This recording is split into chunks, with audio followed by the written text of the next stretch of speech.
Surat eco cell પોલીસે GST ચોરીના ગુનામાં નાસ્તા ફરતા આરોપીની ધરપકડ કરી।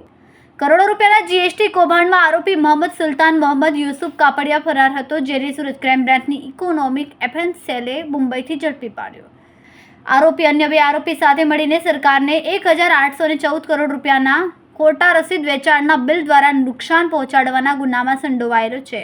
ઇકોસેલ દ્વારા ધરપકડ કરાયેલા સુલતાન કાપડિયા અને તેના સાગરીતોએ સુરત અને ગુજરાતની 145 બોગસ પેઢી ઊભી કરી, જે હેઠળ સિમેન્ટ, લોખંડ, કેમિકલ, પ્લાસ્ટિક, વુડન, એમએસ સ્ક્રેપના ખોટા બિલો બનાવવામાં આવ્યા હતા। આ બિલો મહારાષ્ટ્ર અને ગુજરાતના વેપારીઓને કમિશનના ધંધા હેઠળ વેચવામાં આવતા હતા।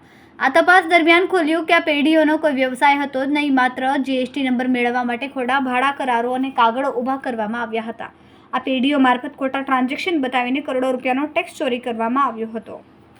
સુરત ઇકોસેલની ટીમે બાતમીના આધારે મુંબઈના મીરા રોડ વિસ્તારમાં દરોડો પાડીને મોહમ્મદ સુલતાન કાપડિયાને ઝડપી લીધો હતો।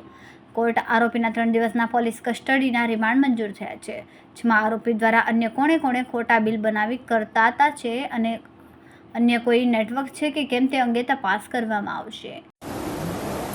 વર્ષ 2024ની સાલમાં સેન્ટ્રલ જીએસટીના અધિકારી દ્વારા ડીસીબીમાં ગુનો દાખલ કરવામાં આવેલ।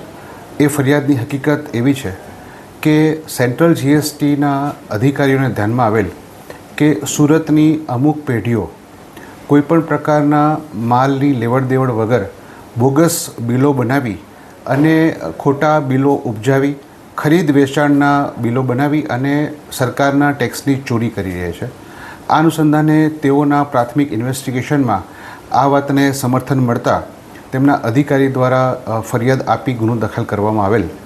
જે અનુસંધાને તપાસ દરમિયાન જે તે વખતે તુરત જ મોહમ્મદ રજા ગભરાણી ભાવનગરનો જે આરોપી હતો એની ધરપકડ કરવામાં આવેલ અને ફરિયાદમાં 8 પેઢીઓ જે જણાવેલ હતી એ 8 પેઢીઓ સુરતની હતી। તે પૈકી પેઢીઓના જે ખોટા કરારો, ભાડા કરારો અને ખોટા પુરાવા ઊભા કરી આ પેઢીઓની રજિસ્ટ્રેશન કરવામાં આવેલ, જીએસટી નંબર લેવામાં આવેલ અને ત્યારબાદ ખરીદ વેચાણના ખોટા બિલો ઊભો કરવા।